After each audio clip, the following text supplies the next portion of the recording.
The granite was cold, even through the fabric of his trousers.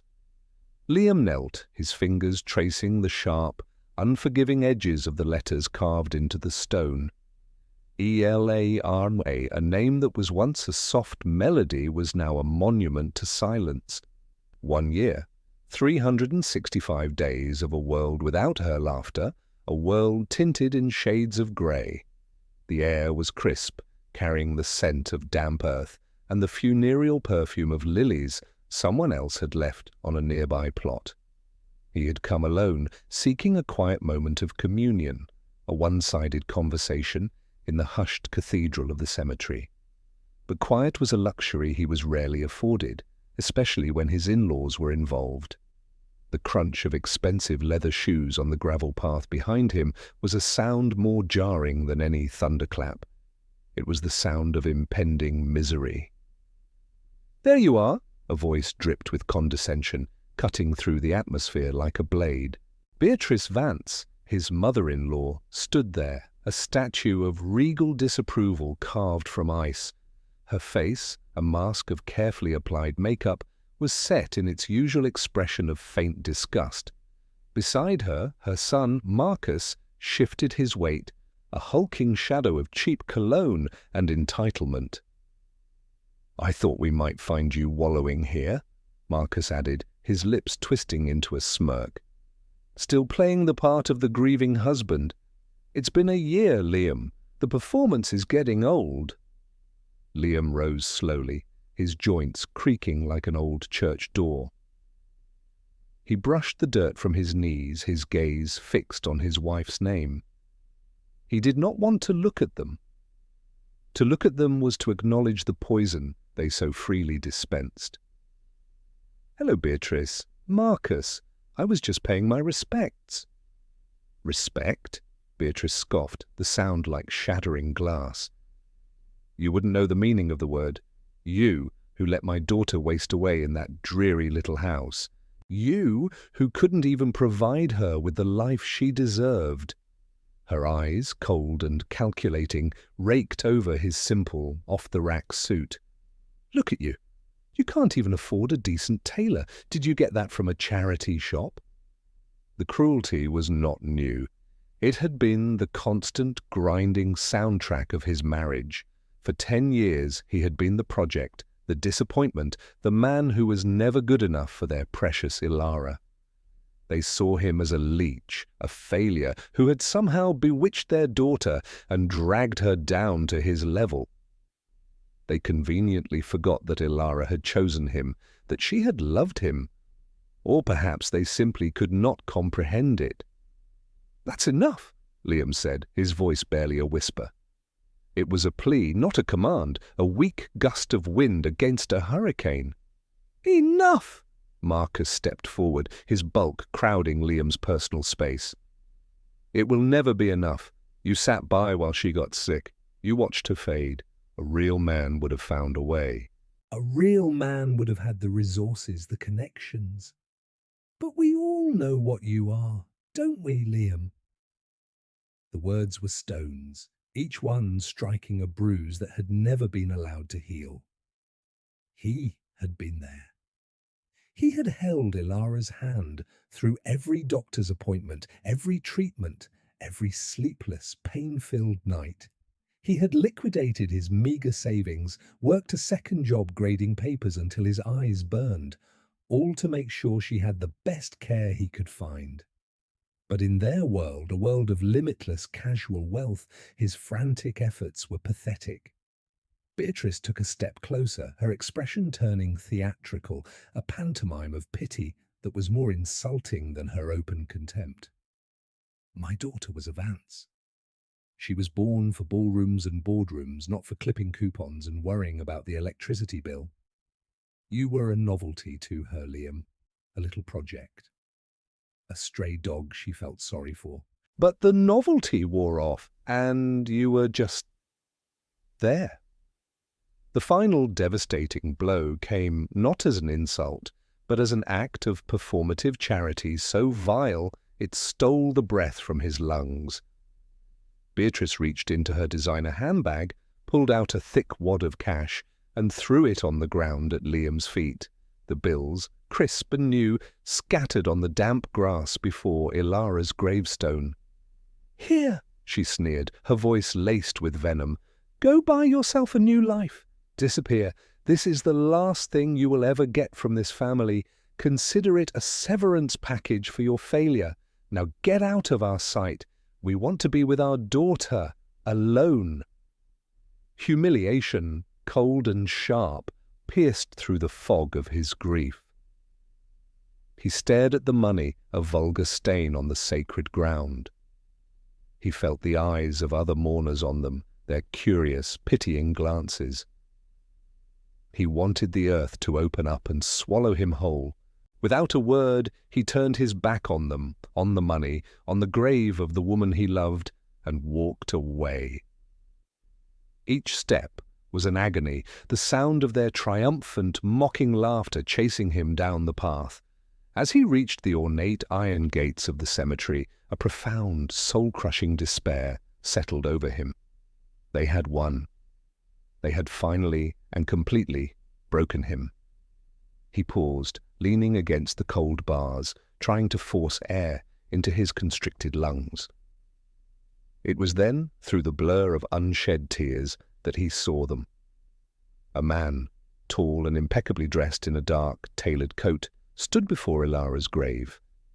He was not there when Liam had left.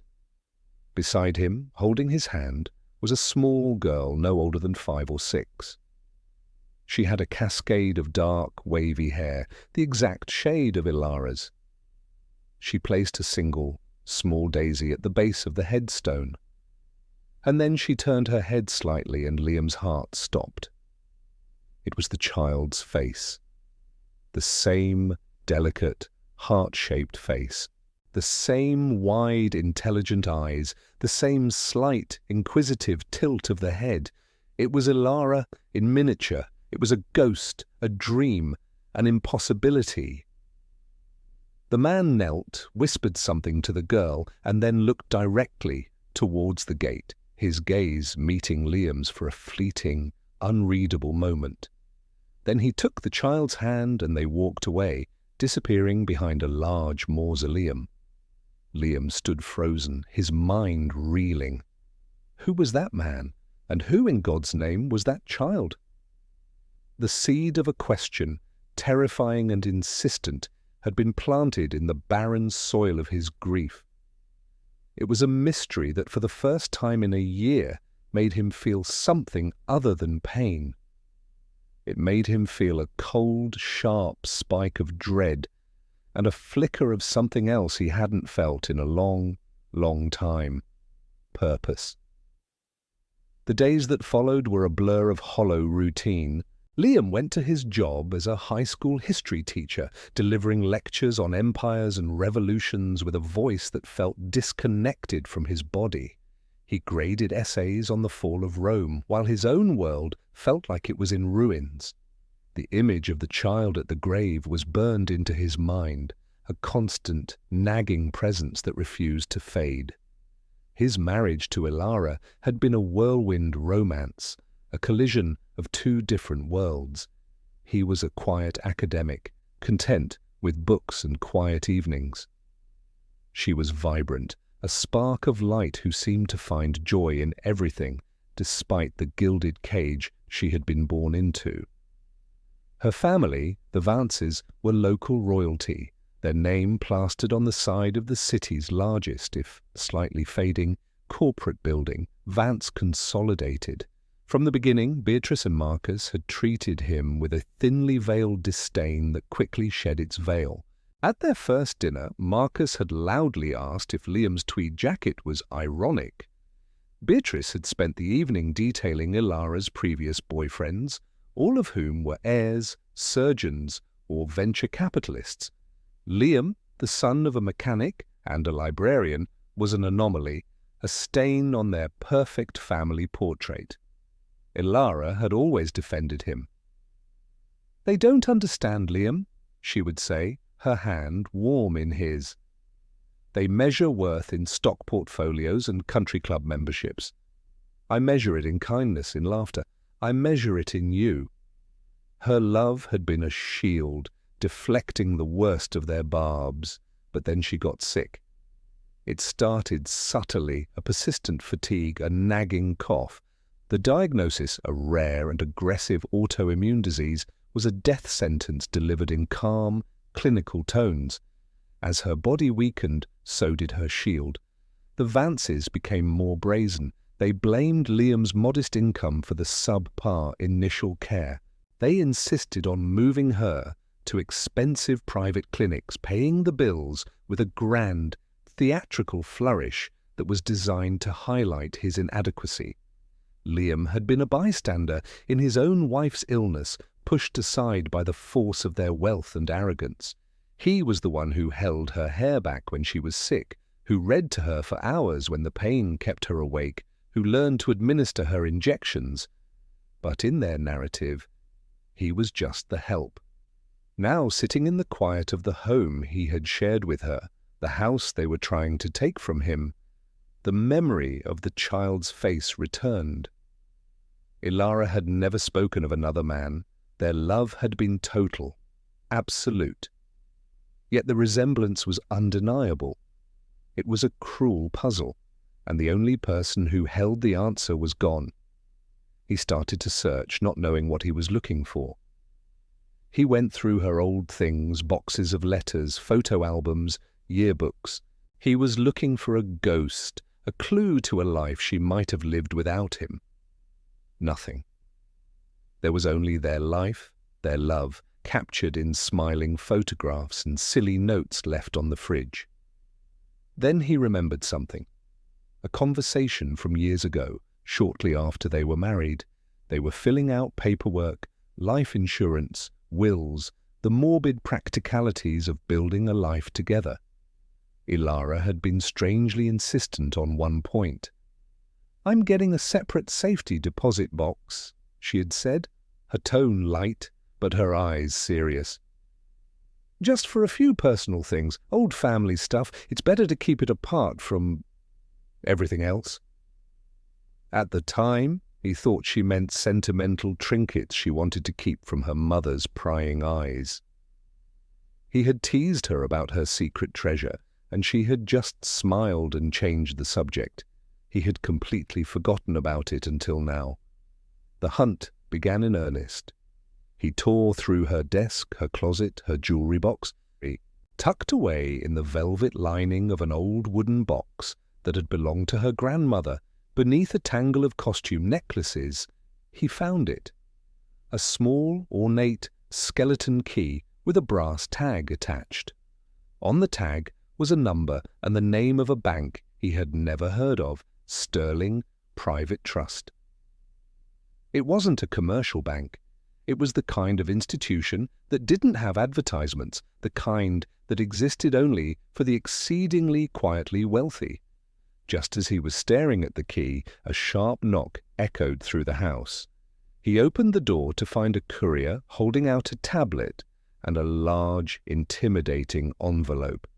He signed, his hand trembling slightly. The envelope was from a law firm he recognized, the Vances corporate lawyers. He tore it open. The language was cold, legalese, but the message was simple. It was a formal notice of eviction. Beatrice, as the executor of Ilara's will, a will he was now realizing he had never actually seen, was claiming the house as part of the Vance family estate. He had 30 days to vacate the premises. They hadn't even waited for him to heal. They were sweeping him out with the rest of the trash. He sank into a chair, the eviction notice in one hand, the mysterious key in the other. He looked at the letter, a symbol of their overconfidence, their absolute certainty of his weakness. They believed he was a non-entity, a piece of lint to be brushed away. He looked at the key. A seed of a different kind of certainty began to sprout within him. Ilara had been smart. She had been strategic. She had known her family. This key, this box, it wasn't for sentimental trinkets. It was a weapon. It was an emergency plan. And this, he realized with a chilling clarity, was an emergency. The Vances had escalated their war, convinced of their victory. They had no idea that Ilara had armed him for the final battle long ago. The building that housed Sterling Private Trust was a monument to anonymity. It had no sign, no grand entrance, just a discreet brass plaque next to a heavy oak door on a quiet, cobblestone street in the city's financial district. It was the kind of place that radiated a power so immense it had no need for ostentation. Liam, clutching the key in his pocket, felt like an imposter. His teacher's salary, his sensible car, his entire life felt hopelessly out of place. He took a deep breath and pushed the door open. The interior was silent, save for the faint hum of an air conditioner. The lobby was minimalist and elegant, decorated in muted tones of grey and cream. A single person, a woman with silver hair and an unnervingly calm demeanour, sat behind a marble desk. "Can I help you?" she asked, her voice a low, polite murmur. Liam's own voice felt rough and loud in the sanctified quiet. "Yes, I think I have a safety deposit box here. My late wife, Ilara Vance, set it up."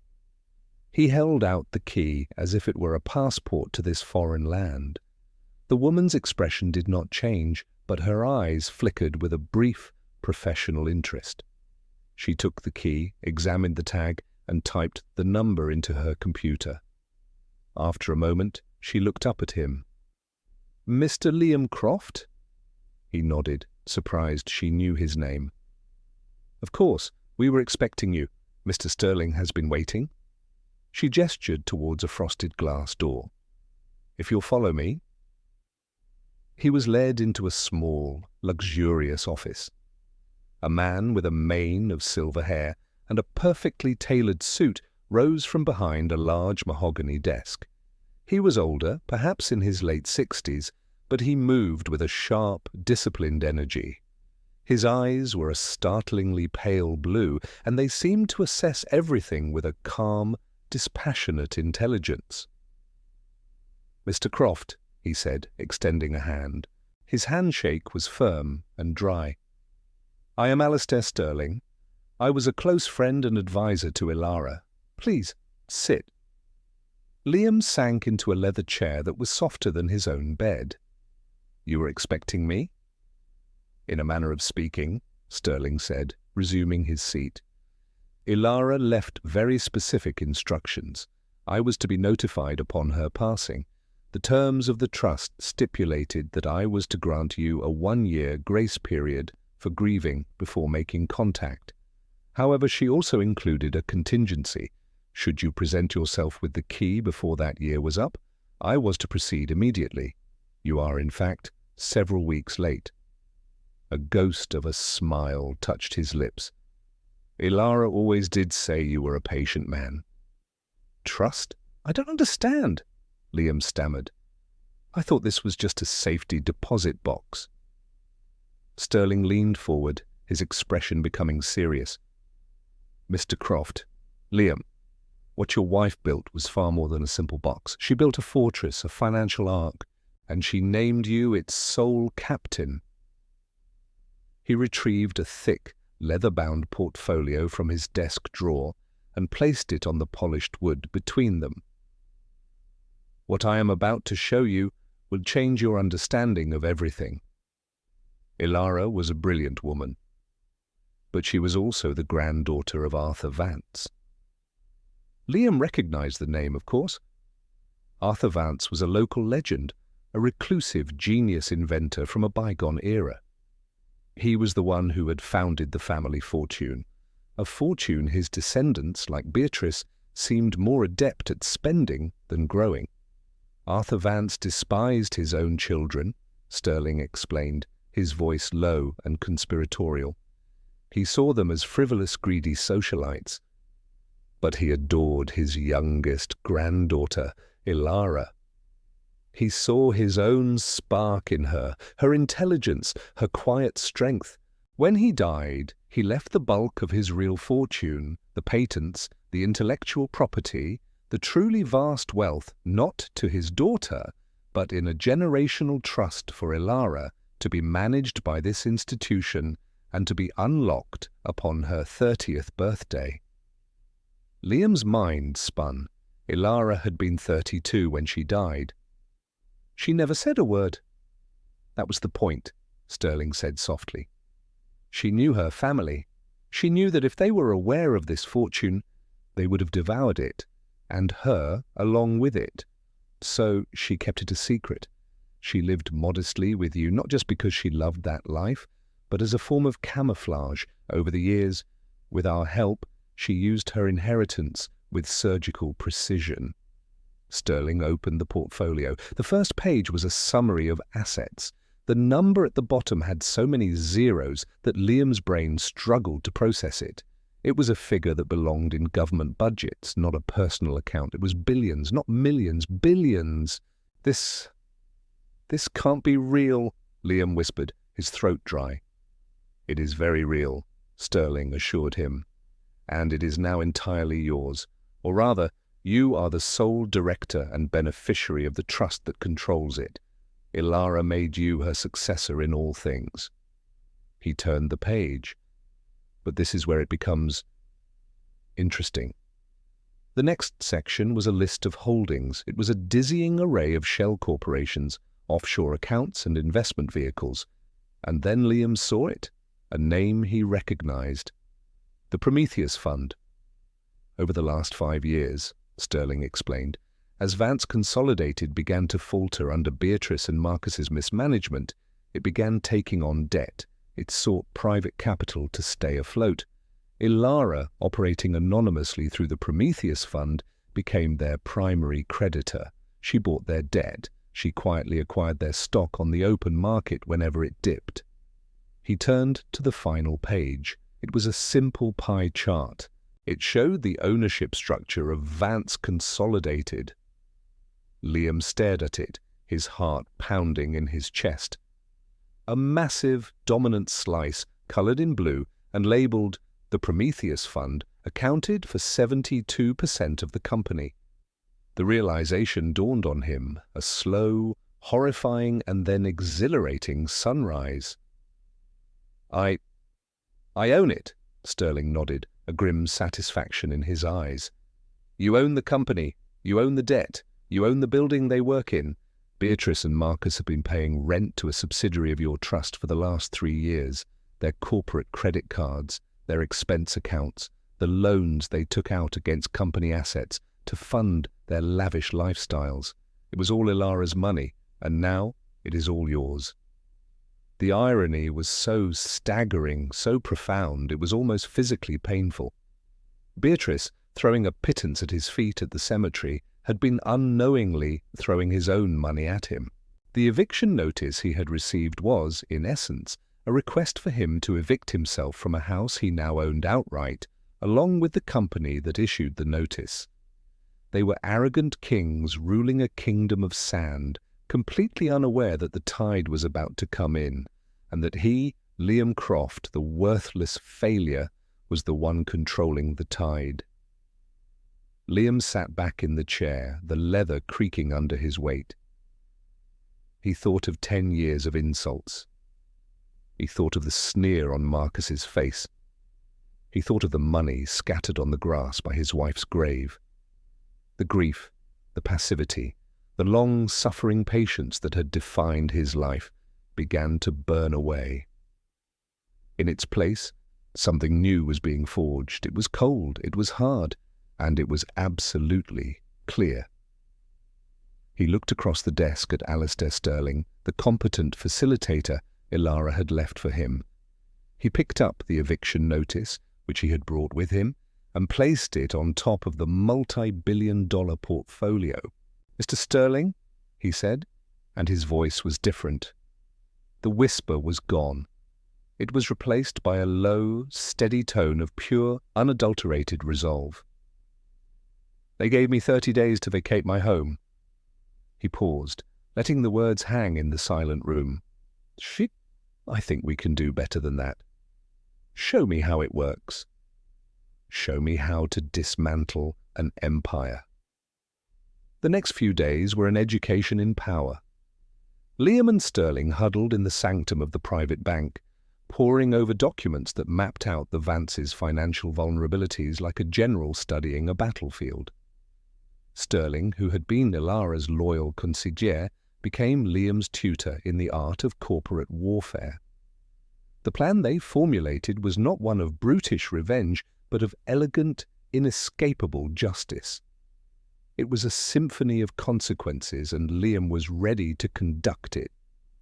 The first principle, Sterling explained, his finger tracing a line on a complex flowchart, is to use their own arrogance against them.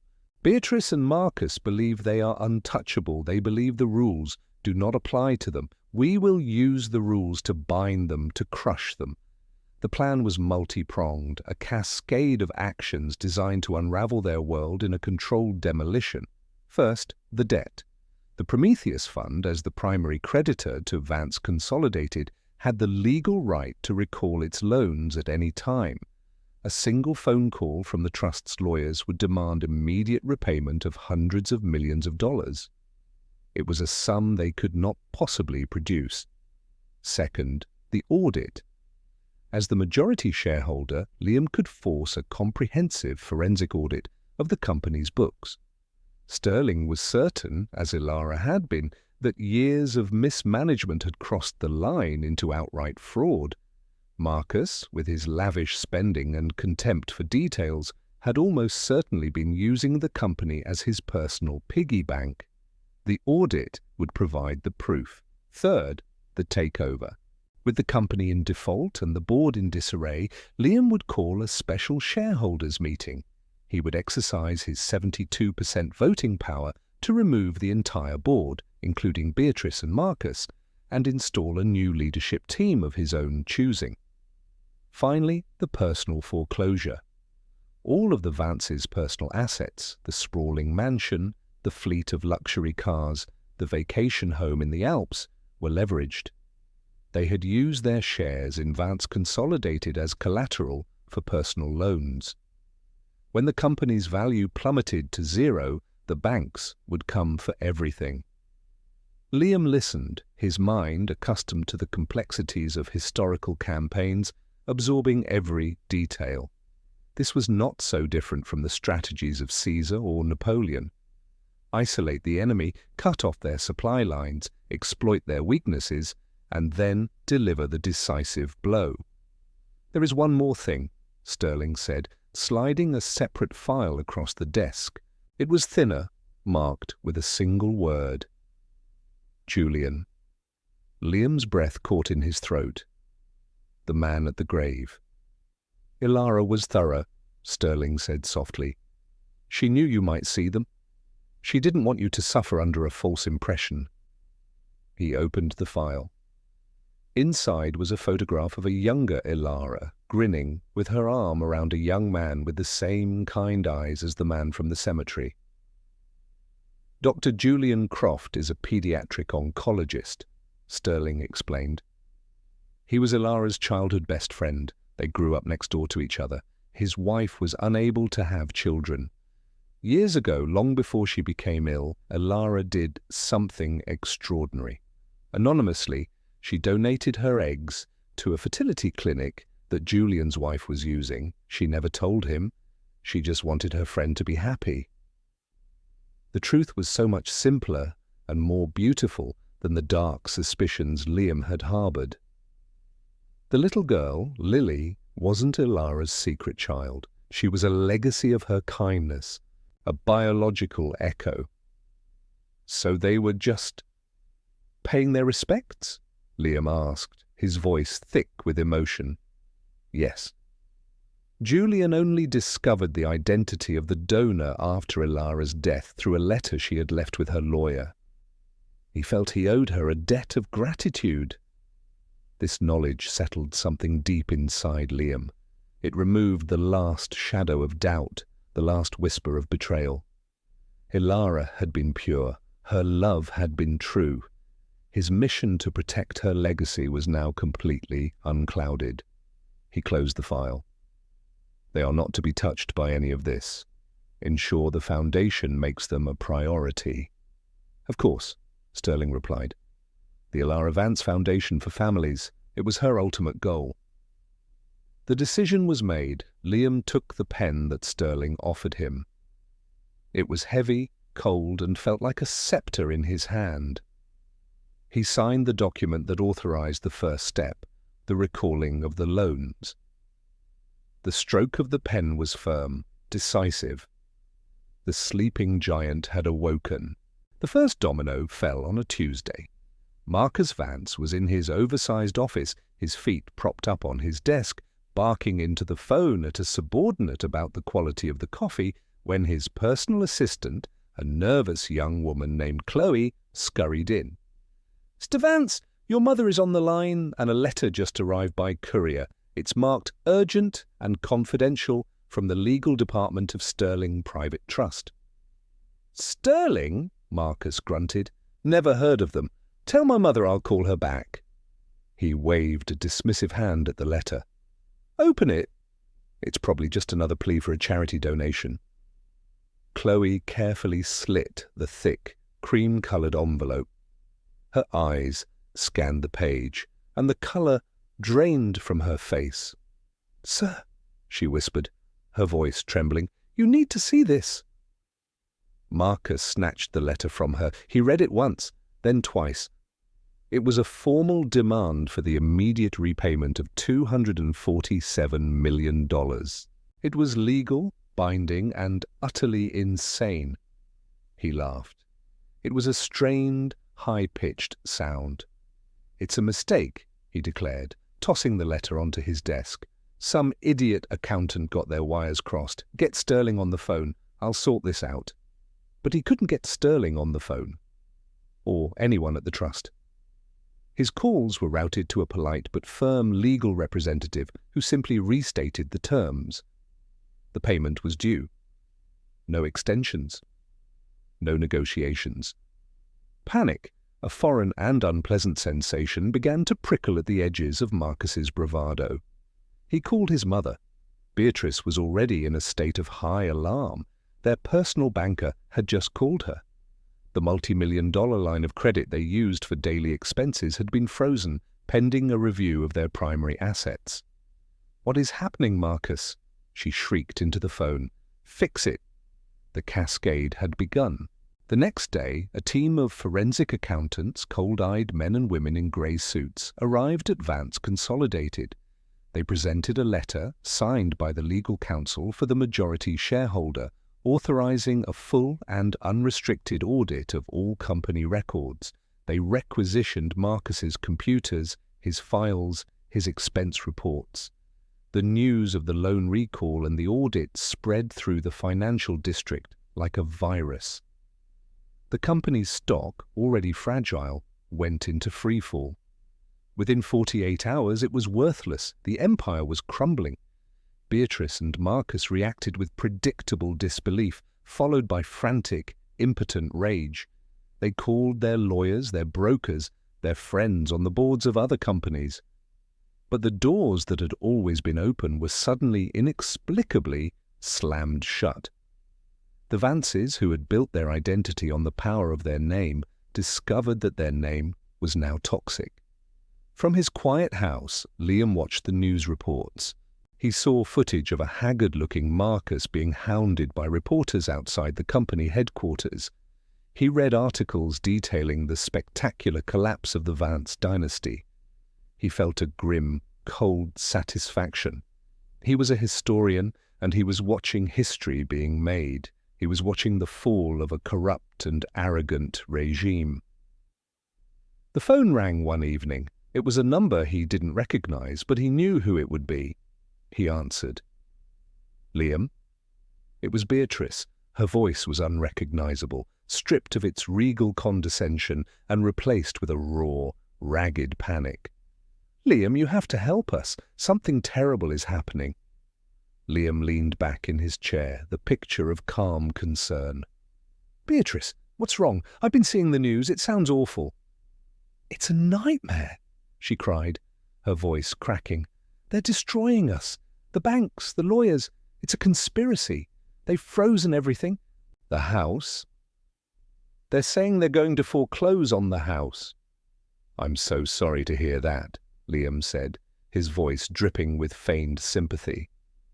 It was a masterful performance. Is there anything I can do?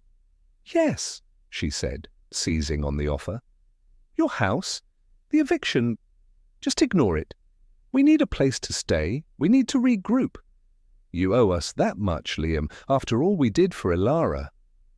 The audacity of it was breathtaking. They had tried to make him homeless, and now they were demanding shelter. The irony was so rich, so perfect, it was almost poetic. Of course, Beatrice, Liam said smoothly. My home is your home. Why don't you and Marcus come to the shareholders' meeting tomorrow? It's being held at the main office. I'm sure once this is all sorted out, we can figure out a plan. He could hear the relief in her sigh. Thank you, Liam. I knew we could count on you. I always told Ilara you were a good boy, deep down. Liam smiled, a cold, thin smile that didn't reach his eyes. I'll see you tomorrow, Beatrice. He hung up the phone. The trap was set. The final act was about to begin. The boardroom of Vance Consolidated was a temple to corporate vanity. A long, polished mahogany table reflected the grim faces of the few remaining board members. Floor-to-ceiling windows offered a panoramic view of the city, a city that now looked upon the Vance name with scorn. Beatrice and Marcus sat at the far end of the table, looking diminished and frayed. They had come hoping for a lifeline, clinging to the absurd notion that Liam, their perennial doormat, would somehow save them. The company's lead counsel, a man named Henderson who had served the Vances for 30 years, stood to begin the proceedings. His face was ashen. As you know, he began, his voice heavy with defeat, we are here today because the majority shareholder has called this special meeting to address the current financial crisis. Get on with it, Beatrice snapped, her nerves shot. Where is this mysterious shareholder? Why are they hiding? Let them face us. The shareholder is not hiding, Madam Vance, Henderson said wearily. He is on his way. As if on cue, the large double doors at the end of the boardroom swung open, and in walked Liam. He was not the Liam they knew. The ill-fitting suits were gone, replaced by a bespoke charcoal grey suit that fit him like a second skin. His hair was neatly cut, his posture was straight, his stride confident. He radiated an aura of quiet, absolute authority. He looked like he owned the place, which of course he did. A collective gasp went through the room. Beatrice's jaw dropped. Marcus stared, his eyes wide with incomprehension. Liam ignored them all. He walked to the head of the table, the seat that had always been reserved for the head of the Vance family, and placed a leather briefcase on the polished surface. He looked at Henderson. Thank you, Mr. Henderson. I'll take it from here. The lawyer, stunned, simply nodded and sat down. Liam's eyes swept the room, finally landing on Beatrice and Marcus. His gaze was not angry. It was not triumphant. It was cold, clinical, like a scientist observing specimens under a microscope. You! Beatrice finally choked out, her voice a strangled whisper. It was you! Liam gave a slight, almost imperceptible nod. Yes, it was me. But how? Marcus stammered. You're a history teacher. You're... Nothing. Liam allowed himself a small, chilling smile. He opened his briefcase and began to lay out a series of documents on the table. You spent 10 years of my life, of Ilara's life, treating me like I was nothing, he began, his voice calm and measured, yet carrying to every corner of the silent room. You called me a parasite, a failure. You stood at my wife's grave, a place of sacred grief, and you threw money at my feet like I was a beggar. He paused, letting the weight of his words sink in. But what you didn't know, what your monumental arrogance and your complete lack of curiosity kept you from ever discovering, was the truth. The truth about Ilara, the truth about her strength, the truth about the fortune her grandfather, a man who saw you for the shallow, greedy fools you are, left to her. He pushed a document across the table towards Beatrice. It was the summary of the trust's assets. Her eyes scanned the numbers, and a choked, guttural sound escaped her throat. "What you didn't know," Liam continued, his voice relentless, "was that for the last 5 years, every time you went to the bank for a loan to cover Marcus's spectacular incompetence, you were borrowing from Ilara. Every time you sold off another piece of the company your father built, you were selling it to Ilara. Every single dollar you spent on your cars, your clothes, your gaudy mansion, you spent it with her permission." He leaned forward, his voice dropping to a near whisper, yet more powerful than any shout. "And now, you spend it with mine. This company, Vance Consolidated, is insolvent. It's a hollow shell, rotted from the inside by your greed and fraud." He gestured to a thick binder at his side. "A fraud that has been meticulously documented by my auditors. I believe the district attorney will find it very interesting reading." Marcus went pale, a sheen of sweat breaking out on his forehead. Beatrice, however, was made of sterner, more malignant stuff. The shock was wearing off, replaced by a surge of pure, undiluted rage. She shot to her feet, her chair scraping violently against the floor. "You can't do this!" she shrieked, her carefully constructed mask of civility finally shattering into 1,000 pieces. "This is our company, our legacy. You are a thief, a conniving little worm who tricked my daughter and has now come to steal what is rightfully ours." Her breakdown was spectacular. She raved, she screamed, she accused. She pointed a trembling finger at Liam, her face contorted into a mask of hatred. It was the desperate, ugly tantrum of a queen who had just been informed that her kingdom was gone and had always been a figment of her imagination. Liam watched her, his expression unreadable. He waited until her tirade ran out of steam, leaving her panting and breathless. "Your legacy?" he asked, his voice dangerously quiet. "Your legacy is a mountain of debt and a pending criminal indictment. Your legacy is failure." He stood up, his full height seeming to dominate the room.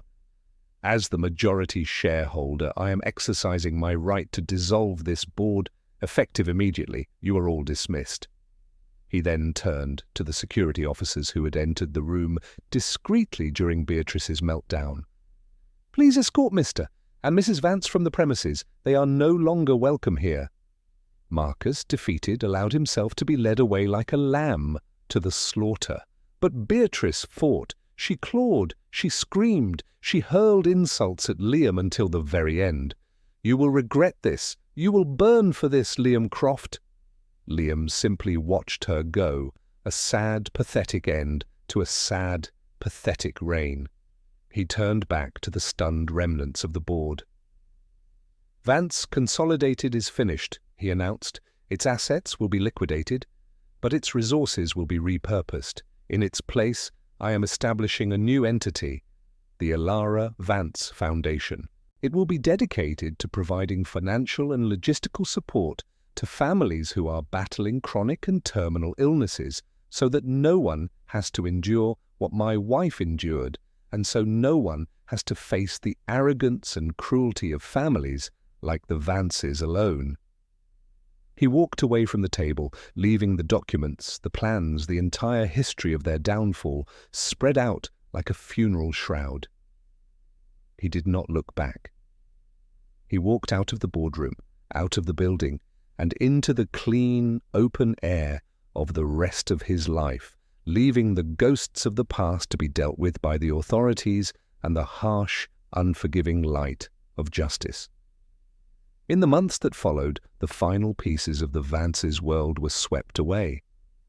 As Liam had predicted, the district attorney's office took a keen interest in the findings of the forensic audit. The evidence of embezzlement, tax evasion, and securities fraud was overwhelming. Beatrice and Marcus were arrested in a pre-dawn raid on the modest apartment they had been forced to rent, a scene that was gleefully captured by the very news crews they had once courted. Their trial was short and brutal. Stripped of their wealth and influence, they were just two common criminals, their protestations of innocence sounding hollow and absurd in the face of a mountain of evidence. The jury found them guilty on all counts, the judge, citing their complete lack of remorse and the brazenness of their crimes, sentenced them to 10 years in federal prison. The Vance name was now synonymous not with wealth, but with shame.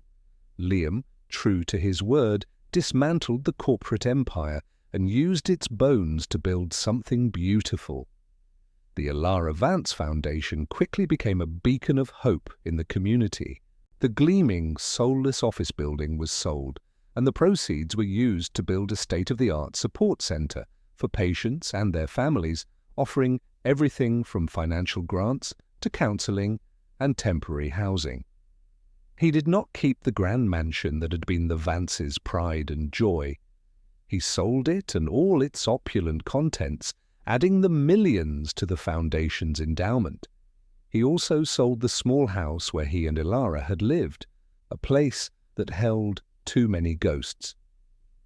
He bought a comfortable but by no means extravagant home on a quiet, tree-lined street, a place filled with light and books. He became the foundation's hands-on director, not a distant figurehead. He met with the families, listened to their stories, and made sure the help they received was real and meaningful. He found a purpose that felt more authentic than any lecture on ancient history. He was no longer just preserving the past, he was building a better future. One sunny afternoon, he was at the Foundation's new family center, watching children play in a sun-drenched courtyard that had been named in Elara's honor. He had made good on his promise to find Julian and Lily. After a quiet, emotional meeting, they had become friends. The Foundation now fully funded a special research grant at the hospital where Julian worked, and Lily, the bright, unknowing inheritor of Elara's features, was a frequent and welcome visitor. A woman approached him holding 2 cups of coffee. Her name was Anna, and she was the director of patient outreach for the Foundation, a compassionate and brilliant social worker he had hired early on. She had a warm smile and eyes that held a deep well of kindness. "Thought you might need this," she said, handing him a cup. "You've been out here for an hour.